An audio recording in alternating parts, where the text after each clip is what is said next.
Si Ginoong Jones ng Manor Farm ay nagkandaduling-duling habang naglalakad sa bukirin. Hindi niya naalala na isara ang mga pinto ng kulungan ng manok.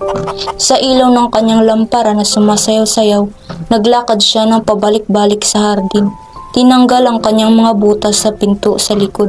Kumuha siya ng huling baso ng biro mula sa barilis sa kusina at umakyat sa kama kung saan naghihilik na si Mr. Jones.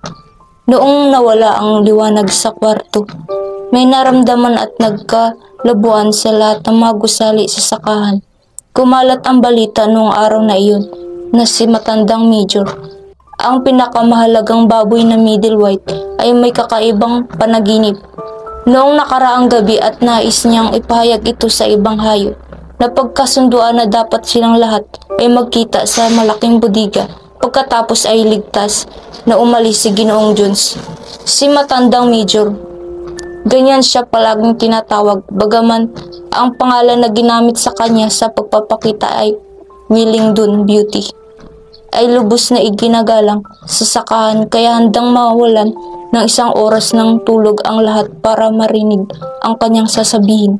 Sa isang dulo ng malaking bodega, sa isang uri ng mataas na plataporma, nakaupo na si Major sa kanyang higaan, sa gawa sa dayami sa ilalim ng isang ilaw na nakasabit mula sa isang haligi. Siya ay 12 taong gulang na at kumakailan lang ay medyo tumaba. Ngunit siya pa rin ay isang marangal na baboy na matalino at mabuti ang anyo, kahit hindi pa kailanman tinanggal ang kanyang mga pangil. Hindi nagtagal, dumating na ang iba pang mga hayop at nagpakasaya sila sa kanilang sariling paraan. Unang dumating ang 3 aso, si Bluebill, Jessie at Pincher, at pagkatapos ay ang mga baboy na umupo sa dayami, kaagad sa harap ng plataporma. Ang mga manok ay umupo sa mga bintanilya. Ang mga kalapati ay nagliparan paitaas sa mga kahoy. Ang mga tupa at baka ay humiga sa likod ng mga baboy at nagsimulang umuya ng kanilang pagkain. Ang 2 kabayo ay ng kariton, si Boxer at si Clover, ay pumasok ng magkasama. Naglakad ng napakabagal at nag-iingat na ilagay ang kanilang malalaki at mabalahibo ng mga paa upang hindi magkaroon ng maliit na hayop na nakatago sa dayami. Si Clover ay isang malusog at mapagmahal na kabayong ina na papalapit na sa mga kalahating buhay, na hindi na kailanman nabalik ang kanyang dating hugis matapos ang kanyang ika-4 na anak. Si Boxer naman ay isang napakalaking hayop, halos 18 kamay ang taas at napakatibay na kasing lakas ng 2 karaniwang kabayo na pinagsama-sama. Mayroong isang puting guhit sa kanyang ilong na nagbibigay sa kanya ng medyo kagandahang anyo, at sa katunayan ay hindi siya matalino, ngunit lubos siyang iginagalang dahil sa kanyang katatagan at malalakas na kakayahan sa trabaho. Pagkatapos ng mga kabayo ay dumating si Muriel, ang puting kambing, at si Benjamin, ang asno. Si Benjamin ang pinakamatandang hayop sa bukid at siya ang pinakamasungit. Halos hindi siya nagsasalita, at kapag nagsalita man siya, karaniwan ay may kasamang mapanuyang pahayag. Limbawa, sasabihin niya nagbigyan siya ng Diyos ng buntot upang panlaban sa mga langaw, ngunit mas gugustuhin niyang wala siyang buntot at wala ring langaw. Tanging si Benjamin sa lahat ng mga hayop sa bukid ang hindi tumatawa. Kapag tinanong kung bakit, sasabihin niya na wala siyang nakikitang dapat pagtawanan. Gayunpaman, kahit na hindi niya ito aminin ng hayag, tunay na nagmamahal siya kay Boxer. Karaniwan silang magkasama tuwing Linggo sa maliit na parilya sa labas ng hardin, magkasamang nagpapakain at hindi nag-uusap. Noong mga sandaling iyon, nagpatira pa ang 2 kabayo nang pumasok ang isang grupo ng mga pato na nawalan ng kanilang ina. Humuhuni ang mga ito ng mahina at nagmamalagi sa iba't ibang dako upang makahanap ng isang lugar kung saan hindi sila masasagasaan. Ginawa ni Clover ang isang uri ng pader sa paligid nila gamit ang kanyang mga lalaking paa, at doon natulog ang mga pato. Sa huling sandali, pumasok si Molly, ang hangal at magandang puting kabayo na humihila ng pamunas si Ginoong Jones. na nangunguya ng isang piraso ng asukal. Siya ay umupo malapit sa harap at sinimulan ang pag-iilusyon sa kanyang puting pagupit. Umaasa na magkaroon ng pansin ang mga pulang kwenta sa nakatali dito. Sa huling bahagi, dumating ang mga pusa na siyang palaging naghahanap ng pinakamainit na lugar. At sa wakas ay pumwesto na sa pagitan ni Boxer at Clover. Doon siya pumwesto ng maligaya habang nagbibigay ng talumpati si Major nang hindi pinapansin ang sinasabi nito. Mga kasama, narito ang lahat ng mga hayop maliban kay Moises, ang maamon na uwak na natutulog sa isang pintutan sa likod na pinto. Nang makita ni Mayor na lahat sila ay komportable na at naghihintay ng maayos at inayos niya ang kanyang lalamunan at nagsimula. Mga kasama, marahil ay narinig nyo na ang kakaibang panaginip na naranasan ko kagabi. Pero babalikan ko na lang ang panaginip mamaya. May iba pa akong sasabihin sa inyo. Hindi ko inaasahang magtatagal pa ako kasama nyo. Mga kasama, at bago ako mamatay, nararamdaman ko na tungkulin kong ipasa sa inyo ang kaalaman na aking natutunan. Matagal na akong nabubuhay. Marami akong oras para mag-isip habang nag-iisa. At sa tingin ko ay maaari kong sabihin na nauunawaan ko ang kalikasan ng buhay sa mundo. Mabuti o higit pa kaysa anumang hayop na nabubuhay ngayon. Tungkol dito, nais ko na makipag-usap sa inyo. Mga kasama, ano nga ba ang kalikasan ng buhay natin? Harapin natin ito. Ang ating mga buhay ay malungkot.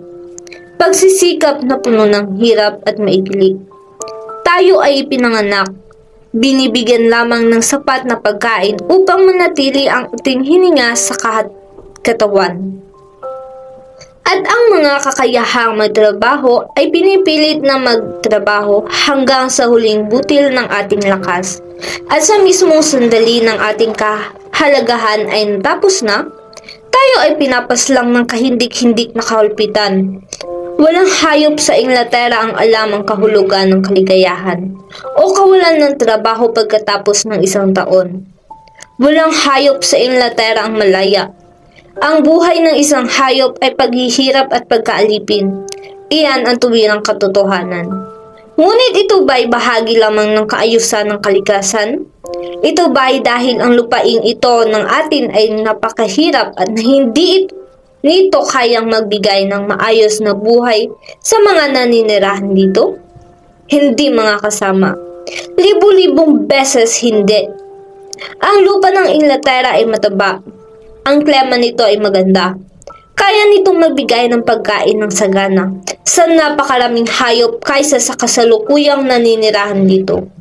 Ang isang puok na ito ng atin ay magtataguyod ng 12 kabayo, 20 baka, daang-daang tupa, at silang lahat ay mabubuhay sa kaginhawaan at dangal na halos hindi na natin maunawaan. Bakit nga tayo patuloy na nabubuhay sa ganitong kalunos-lunos na kalagayan? Dahil halos ng bunga ng ating pinaghirapan ay ninanakaw sa atin ng mga tao. Ang tao ay ang tanging nilalang na kumonsumo ng hindi gumagawa. Hindi sila nagbibigay ng gatas. Hindi sila nangiitlog. Sila ay napakahina upang hilahin ng araw. Hindi siya makatakbo ng mabilis upang makahuli ng mga kuneho. Ngunit siya ang Panginoon ng lahat ng mga hayop. Pinapatrabaho niya sila. Ibinabalik niya sa kanila ang pinakamababang halaga na makakapigil sa kanila sa gutom. At ang iba ay tinatabi niya para sa kanyang sarili, higit pa sa kanyang hubad na balat. Kayong mga baka na nakikita ko sa harapan ko, ilang libong galon ng gatas ang naibigay ninyo nitong nakaraang taon. At ano ang nangyayari sa gatas na iyon, na dapat ay nagpaparami ng matitibay na guya? Bawat patak nito ay napunta sa lalamunan ng ating mga kaaway. At kayong mga inahing manok, ilang itlog na ba ang nailagay nitong nakaraang taon? At ilan sa mga itlog na iyon ang napisa sa mga manok? Ang iba ay pumunta na lahat sa palengke para magdala ng pera para kay Jones at sa kanyang mga tauhan. At ikaw, Clover, Nasaan ang iyong 4 na anak na lalaki na iyong dinadala, na dapat sana ay maging suporta at kasiyahan sa iyong pagtanda? Ang bawat isa ay naibenta sa isang taong gulang na hindi mo na makikita mula ang isa sa kanila. Bilang kapalit sa iyong 4 na pagkakakulong at lahat ng iyong pagpapagal sa bukid, ano ang mayroon ka maliban sa iyong mga hubad na rasyon at isang stall? Kahit ang malungkot na buhay na ating pinagdaraanan ay hindi pinapayagang abutin ang natural na tagal nito. Sa aking sarili, hindi ako nagrereklamo, sapagkat isa ako sa mga maswerteng hayop. Ako'y 12 taong gulang at mayroon ng higit sa 400 anak. Iyan ang natural na buhay ng isang baboy. Ngunit walang hayop ang nakakataka sa malupit na padalim sa huli. Kayong mga batang baboy na nakaupo sa harap ko, bawat isa inyo ay susugod ang buhay sa huling taon. Iyan ang kahabag-habag na katapusan na mararanasan natin. Baka, baboy, manok, tupa, lahat. Kahit ang mga kabayo at mga aso ay hindi naghihintay ng mas magandang kapalaran. Ikaw, boxer, sa araw na mawala ng lakas ang iyong malalaking kalamnan, ibebanta ka ni Jones sa mga ngalakal na papatay sa iyo. Nabubutasin ng iyong lalamunan at lulutuin ka para sa isang aso. Tungkol naman sa mga aso, kapag sila'y tumanda at nawala ng ngipin, si Jones ay nagtatali ng bato sa kanilang leeg at inilulunod sa malapit na lawa. Sa takot na iyon, lahat tayo ay dadaan. Baka, baboy, manok, tupa, lahat. Kahit ang mga kabayo at mga aso ay walang mas magandang kapalaran. Ikaw, boxer. Sa malinaw na paraan, mga kasama, hindi ba't lahat ng kasamaan sa buhay na ito ay nagmumula sa pagkadiktador ng mga tao? Kapag wala ng tao, ang bunga ng ating pagpabagal ay magiging atin na. Sa isang iglap, maaari tayong yumaman at maging malaya. Ano nga ba ang dapat nating gawin? Magtrabaho tayo ng gabi't araw, buong katawan at kaluluwa, para sa pagpapabagsak ng lahi ng tao. Iyan ang aking mensahe sa inyo, mga kasama. Pag-aaklas. Hindi ko alam kailan mangyayari ang pag-aaklas na iyon. Maaaring sa isang linggo o sa 100 taon. Ngunit alam ko, tulad ng nakikita ko, ang dayami sa ilalim ng aking mga paa, na sa huli magkakaroon ng katarungan. Itututok ang inyong mga mata doon. Mga kasama, sa natitirang sandali ng inyong buhay. At higit sa lahat, ipasa ang aking mensaheng ito sa mga sumusunod na henerasyon upang ang mga darating na salinlahi ay ipagpatuloy ang pagkikibaka hanggang sa tagumpay.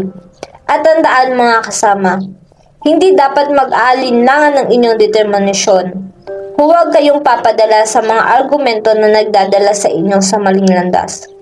Huwag kayong makinig kapag sinasabi nilang mayroong magkakatulad na interes ang tao at mga hayop, na ang kasaganaan ng isa ay kasaganaan ng iba. Lahat ito ay kasinungalingan. Ang tao ay naglilingkod lamang sa kanyang sariling interes.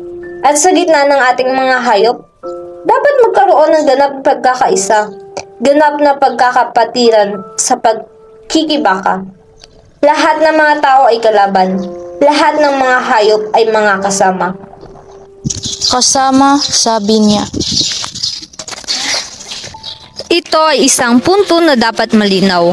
Ang mga malalayang nilalang, tulad ng mga daga at kuneho, sila ba ay ating mga kaibigan o kalaban?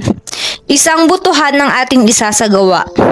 Aking inilalahad ang tanong na ito sa pagpupulong. Ang mga daga ba ay kasama? Agad na naganap ang butuhan at napagkasunduan ng napakalaking mayorya na ang mga daga ay mga kasama. Mayroon lamang 4 na tumutol, ang 3 aso at ang pusa, na matapos ay natuklas ang bumuto sa magkabilang panig. Patuloy na nagsalita si Mayor. Wala na akong marami pang sasabihin. Ipinapaalala ko lamang lagi nating isa-isip ang ating tungkulin ng pagkaaway sa tao at sa lahat ng kanyang pamamaraan. Ang sino mang umiikot sa dalawang paa ay kaaway. Ang sino mang umiikot sa apat na paa o may mga pakpak ay kaibigan. At tandaan din na sa pakikipaglaban sa tao, hindi tayo dapat maging katulad niya. Kahit na tayo ay magtagumpay sa kanya, huwag nating tularan ang kanyang mga bisyo. Walang hayop ang dapat manirahan sa bahay, o matulog sa kama, o magsuot ng damit, o uminom ng alak o manigarilyo, o galaw ng salapi, o mag-engage sa kalakalan. Lahat ng mga gawin ng tao ay masama. At higit sa lahat, walang hayop ang dapat manakop sa kanyang kapwa. Mahina man o malakas, matalino man o simpleng tao, tayong lahat ay magkakapatid. Walang hayop ang dapat pumatay ng ibang hayop. Lahat ng hayop ay pantay-pantay. At ngayon mga kasama, sasabihin ko sa inyo ang aking panaginip kagabi. Hindi ko kayang sabihin sa inyo ang panaginip na iyon. Ito ay isang panaginip tungkol sa mundo kung saan wala ng tao. Ngunit ito ay nagpapaalala sa akin ng isang bagay na matagal ko nang nakalimutan. Maraming taon na ang nakalipas noong ako'y isang batang baboy. Ang aking ina at ang iba pang baboy ay kumakanta ng isang lumang awit na alam lamang nila ang tono. At ang unang tatlong salita, kilala ko ang tono na iyong noong ako'y sanggol pa lamang. Ngunit matagal nang nawala sa aking isipan. Ngunit kagabi, ito ay bumalik sa akin, sa aking panaginip. At higit pa, ang mga salita ng awit ay bumalik din. Mga salitang ako'y tiyak ay inaawit ng mga hayop noong mga unang panahon at nawala sa alaala sa loob ng mga henerasyon. Aawitin ko sa inyo ang awit na iyon ngayon. Mga kasama, ako ay matanda na at malakas ang boses ko. Ngunit kapag naituro ko sa inyo ang tono, mas maganda ninyong maaawit ito para sa inyong mga sarili. Ito ay tinatawag na mga hayop ng Inglaterra. Si Old Major ay naglinis ng kanyang lalamunan at nagsimulang kumanta. Tulad ng sinabi niya, malakas ang kanyang boses, bagaman medyo pudpud, ngunit marapat na kumanta. At ito ay isang nakakaantig na tugtugin, nakahawig ng Clementine at La Cucaracha. Ang mga salita ay ganito: mga hayop ng Inglaterra, mga hayop ng Ireland, mga hayop ng bawat lupain at klima, makinig sa aking mga kasiyahan tungkol sa gintong hinaharap. Malapit o malayo, darating ang araw, ang mapandarahas na tao ay mawawakasan at ang mga saganang bukid ng Inglaterra ay tatahakin ng mga hayop lamang. Mawawala ang mga singsing sa aming ilong at ang mga panali sa aming likod. Ang bit at ang takong ay mag-iikumang kalawang. Ang malupit na latigo ay hindi magpapasabog. Kayamanan na higit pa sa kanya ng isipan. Trigo at barley, oats at kahoy, clover, beans at mangel wurzels ay magiging sa amin sa araw na iyon. Maliwanag na sisikat ang mga bukid ng Inglaterra. Mas malinis ang kanyang mga tubig. Mas masarap ang hihip ng hangin sa araw na magpapalaya sa amin. Para sa araw na iyon, lahat kami ay dapat magtrabaho. Kahit mamatay kami bago ito mangyari, baka, kabayo, gansa at pabo, lahat kami ay dapat magpursigi para sa kalayaan. Mga hayop ng Inglaterra, mga hayop ng Ireland, mga hayop ng bawat lupain at klima, makinig kayo at ipalaganap ang aking mga balita tungkol sa gintong hinaharap. Ang pag-awit ng kantang ito ay nagdulot ng labis na tuwa sa mga hayop. Halos bago pa man matapos ni Major, sila ay nagsimulang kumanta para sa kanilang sarili. Kahit ang pinakabubo sa lahat sa kanila ay nakuha na ang tono at ilang salita. At ang mga matalino tulad ng mga baboy at aso ay alam na ang buong kanta sa loob ng ilang minuto. At pagkatapos ng ilang pagsisikap, ang buong farm ay biglang kumanta ng Best of England ng sabay-sabay. Ang mga baka ay kumakanta, ang mga aso ay umiiyak, ang mga tupa ay nag-iingay, ang mga kabayo ay naghihiyawan, ang mga pato ay nagkukwa. Sila ay sobrang tuwang-tuwa sa kanta na inawit nila ito ng ilang beses ng sunod-sunod. At maaaring patuloy pa silang kumanta hanggang sa gabi nang kung hindi sila naabala.